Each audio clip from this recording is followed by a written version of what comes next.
A Rill from the Town Pump by Nathaniel Hawthorne. Seen the corner of two principal streets, three the town pump, talking through its nose.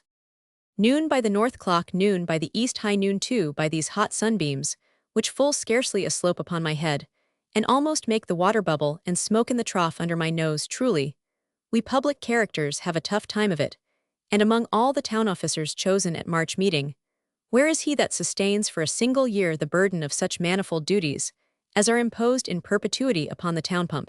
The title of town treasurer is rightfully mine as guardian of the best treasure, that the town has the overseers of the poor ought to make me their chairman, since I provide bountifully for the pauper without expense to him that pays taxes. I am at the head of the fire department, and one of the physicians to the board of health. As a keeper of the peace, all water drinkers will confess me equal to the constable. I perform some of the duties of the town clerk by promulgating public notices when they are posted on my front to speak within bounds.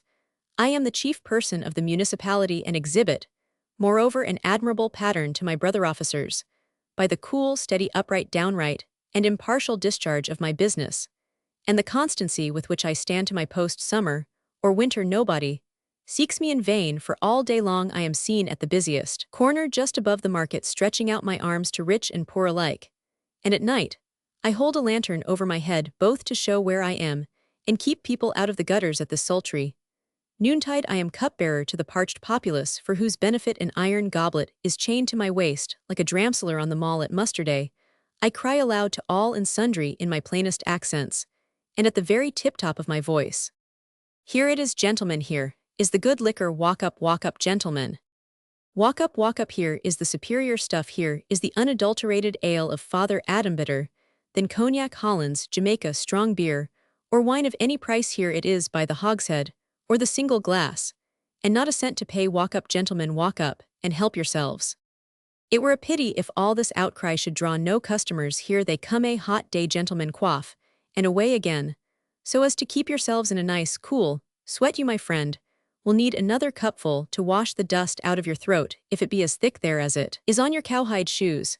I see that you have trudged half a score of miles today, and like a wise man have passed by the taverns, and stopped at the running brooks and well-curbs. Otherwise, betwixt heat without and fire within, you would have been burnt to a cinder, or melted down to nothing at all in the fashion of a jellyfish drink, and make room for that other fellow, who seeks my aid to quench the fiery fever of last night's potations, which he drained from no cup of mine. Welcome, most Rubicund sir, you and I have been great strangers hitherto, nor, to confess the truth, will my nose be anxious for a closer intimacy, till the fumes of your breath be a little less potent. Mercy on you, man, the water absolutely hisses down your red-hot gullet, and is converted quite to steam in the miniature tophet, which you mistake for a stomach. Fill again, and tell me on the word of an honest toper, did you ever in cellar tavern, or any kind of a dram shop, spend the price of your children's food for a swig half so delicious? Now, for the first time these 10 years, you know the flavor of cold water. Goodbye, and whenever you are thirsty, remember that I keep a constant supply at the old stand. Who nexto, my little friend, you are let loose from school, and come hither to scrub your blooming face, and drown the memory of certain taps of the ferule and other schoolboy troubles in a draught from the town pump. Take it pure as the current of your young life. Take it, and may your heart and tongue never be scorched with a fiercer thirst than now. There, my dear child, put down the cup and yield your place to this elderly gentleman, who treads so tenderly over the paving stones that I suspect he is afraid of breaking them. What, he limps by, without so much as thanking me, as if my hospitable offers were meant only for people who have no wine cellars. Well, sir, no harm done, I hope. Go draw the cork, tip the decanter, but when your great toe shall set you erroring, it will be no affair of mine. If gentlemen love the pleasant titillation of the gout, it is all one to the town pump. This thirsty dog, with his red tongue lolling out, does not scorn my hospitality, but stands on his hind legs, and laps eagerly out of the trough. See how lightly he capers away again. Jowler, did your worship ever have the gout? Are you all satisfied? Then wipe your mouths, my good friends, and while my spout has a moment's leisure, I will delight the town with a few historical reminiscences in far antiquity, beneath a darksome shadow of venerable boughs.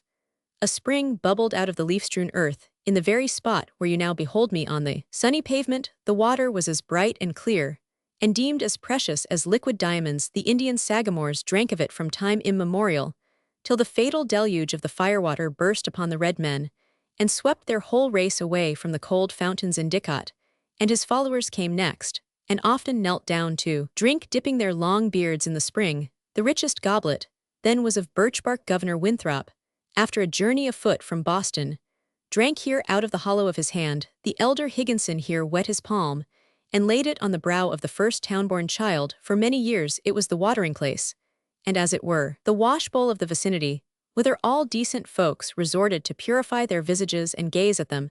Afterward at least the pretty maidens did in the mirror which it made on Sabbath days. Whenever a babe was to be baptized, the sexton filled his basin here, and placed it on the communiantable of the humble meeting-house, which partly covered the site of yonder stately brick. Thus one generation after another was consecrated to heaven by its waters, and cast their waxing and waning shadows into its glassy bosom, and vanished from the earth, as if mortal life were but a flitting image in a fountain. Finally, the fountain vanished also. Cellars were dug on all sides, and cartloads of gravel flung upon its source, whence oozed a turbid stream, forming a mud-puddle at the corner of two streets. In the hot months, when its refreshment was most needed, the dust flew in clouds over the forgotten birthplace of the waters, now their grave. But in the course of time, a town pump was sunk into the source of the ancient spring, and when the first decayed, another took its place, and then another, and still another, till here stand I, gentlemen and ladies, to serve you with my iron goblet. Drink, and be refreshed. The water is as pure and cold as that which slaked the thirst of the red sagamore beneath the aged boughs. Though now the gem of the wilderness is treasured under these hot stones, where no shadow falls but from the brick buildings. And be it the moral of my story that as this wasted and long-lost fountain is now known and prized again, so shall the virtues of cold water, too little valued since your father's days, recognized by all. Your pardon, good people, I must interrupt my stream of eloquence, and spout forth a stream of water, to replenish the trough for this teamster, and his 2 yoke of oxen, who have come from Topsfield or somewhere along that way. No part of my business is pleasanter than the watering of cattle. Look how rapidly they lower the watermark on the sides of the trough, till their capacious stomachs are moistened with a gallon or 2 apiece, and they can afford time to breathe it in with sighs of calm enjoyment. Now they roll their quiet eyes around the brim of their monstrous drinking vessel. An ox is your true toper. But I perceive, my dear auditors, that you are impatient for the remainder of my discourse. Impute it, I beseech you, to no defect of modesty, if I insist a little longer on so fruitful a topic as my own multifarious merits. It is altogether for your good. The better you think of me, the better men and women you will find yourselves. I shall say nothing of my all-important aid on washing days, though on that account alone I might call myself the household god of 100 families. Far be it from me also to hint my respectable friends at the show of dirty faces which you would present without my pains to keep you clean, nor will I remind you how often, when the midnight bells make you tremble for your combustible town, you have fled to the town pump, and found me always at my post firm amid the confusion, and ready to drain my vital current in your behalf. Neither is it worthwhile to lay much stress on my claims to a medical diploma, as the physician whose simple rule of practice is preferable to all the nauseous lore which has found men sick or left them. So since the days of Hippocrates, let us take a broader view of my beneficial influence on mankind.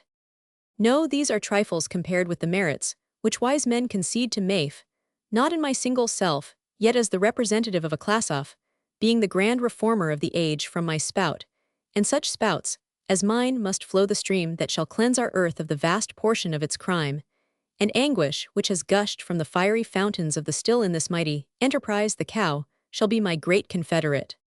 Milk and water the town pump, and the cow, such is the glorious co-partnership that shall tear down the distilleries and brewhouses, uproot the vineyards, shatter the cider presses, ruin the tea and coffee trade, and finally monopolize the whole business of quenching thirst. Blessed consummation! Then poverty shall pass away from the land, finding no hovel so wretched where her squalid form may shelter herself. Then disease, for lack of other victims, shall gnaw its own heart and die. Then sin, if she do not die, shall lose half her strength.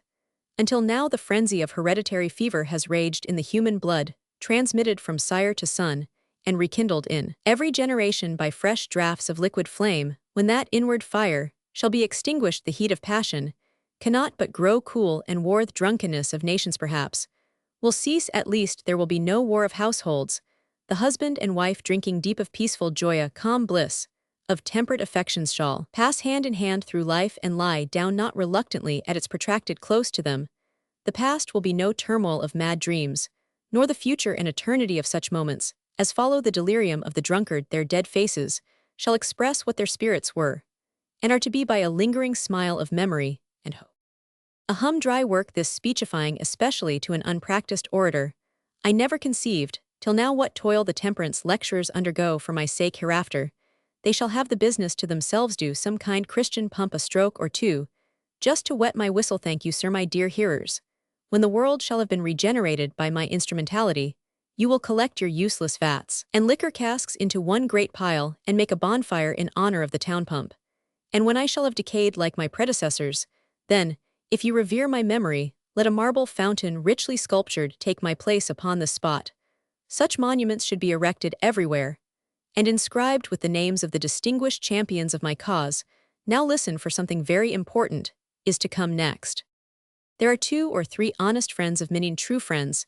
I know they arrojo nevertheless by their fiery pugnacity in my behalf, do put me in fearful hazard of a broken nose, or even a total overthrow upon the pavement, and the loss of the treasure which, guard I pray you gentlemen, let this fault be amended. Is it decent, think you, to get tipsy with zeal for temperance, and take up the honorable cause of the town pump, in the style of a toper fighting for his brandy bottle? Or can the excellent qualities of cold water be no otherwise exemplified than by plunging slapdash into hot water, and woefully scalding yourselves, and other people? Trust me they may, in the moral warfare, which you are to wage, and indeed in the whole conduct of your lives you cannot choose a better example than myself, who have never permitted the dust and sultry atmosphere, the turbulence and manifold disquietudes of the world around me, to reach that deep calm well of purity which may be called my soul, and whenever I pour out that soul it is to cool earth's fever or cleanse its stains. 1 o'clock, nay then, if the dinner bell begins to speak, I may as well hold my peace. Here comes a pretty young girl of my acquaintance, with a large stone pitcher, for me to fill. May she draw a husband, while drawing her water as Rachel did of old. Hold out your vessel, my dear, there. It is full to the brim, so now run home peeping at your sweet image in the pitcher as you go, and forget not in a glass of my own liquor to drink success to the town pump.